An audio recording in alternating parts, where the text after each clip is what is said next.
Hey guys, in this video I'm gonna demonstrate how to install the LED light strip into a vehicle with trunk light like this. Switch on, switch off.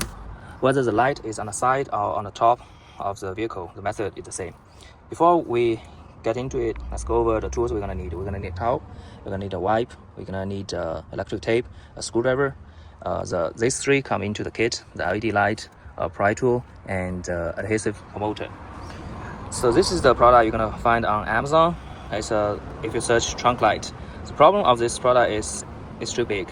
It's supposed to go under the weather strip, but not every vehicle has a big weather strip. So it does not guarantee fit your vehicle. And if you try to tape it, it's too heavy, so it won't stay long.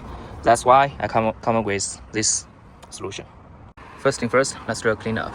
This is the place I'm gonna tape the light strip on. So it's a place we're gonna clean up maybe twice to make sure we got a clean surface.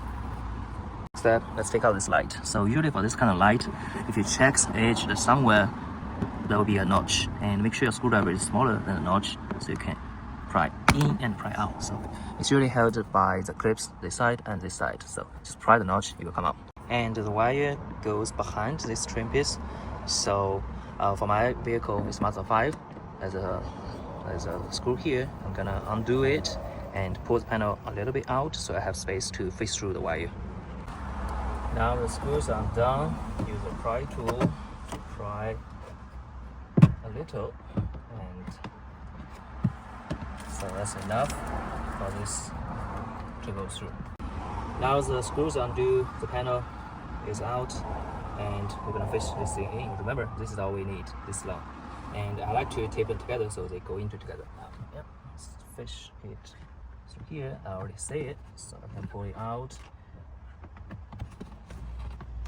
And pull out. Pull. Step, test the light. We got 2 needle probe. So we got 2 wires here. What we're gonna do is to push the needle in, make sure the needle in contact with the metal here, and push the other end up. So we're not lucky. Now switch the needle, this one to the other connector, and this one going to this connector. So we got red connectors. One last test before we put everything back. Close the hatch. And the light is back on, so we're good.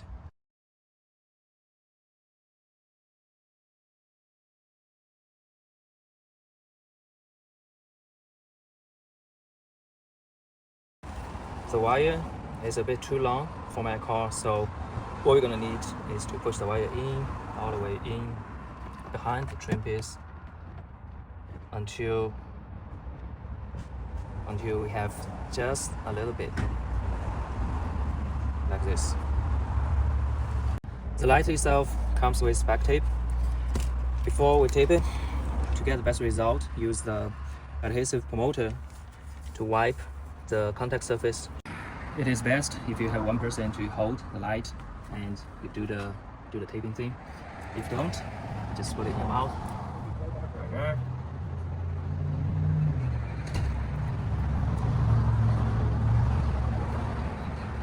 So the trick here is to be patient, do it slowly.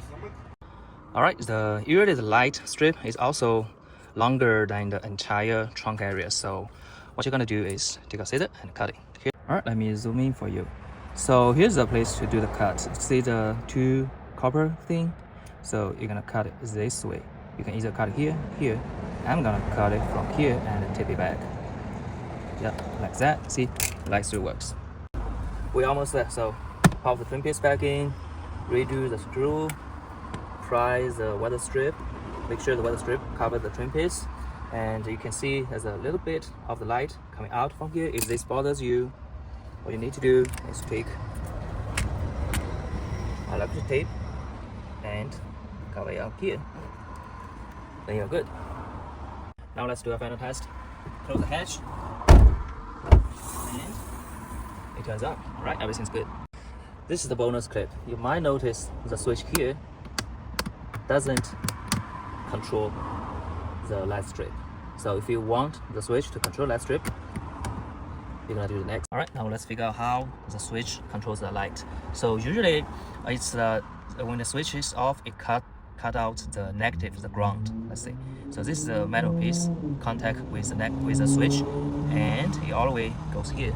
So let's do a test. Switch on. Okay, see this piece of metal make contact with here. Let's cut it. Okay, do it. So what we need to do is take the ground wire from here and connect to this piece of metal, so we have a control on this switch. Take out the black wire, which is the ground, and tape the red wire back on, and let's do a test. Tap here, the lights come on. Tap here, nothing happens. And when we turn on this light, all right, now we tap here, all right, so the lights come on. So what we're gonna do is to make contact of this needle with this piece of metal, and I'm trying to, my plan is just to stick needle in from here. So I'm just push it all the way in. Yep, that's a test. All right, it works. Okay, so I'm gonna tape it to secure it and put it back. All right, there's no space to tape it, so, and it's pretty snug, so I'm gonna go with my luck. If the light strip doesn't work, at least I know it's maybe the vibration causes this thing to break. Okay, now put it back in, do one final test. Close the hatch, both lights out, and when the hatch open, both lights out, and the switch can control the light strip. Alright, everything's good. That's it for this video. Thank you for watching.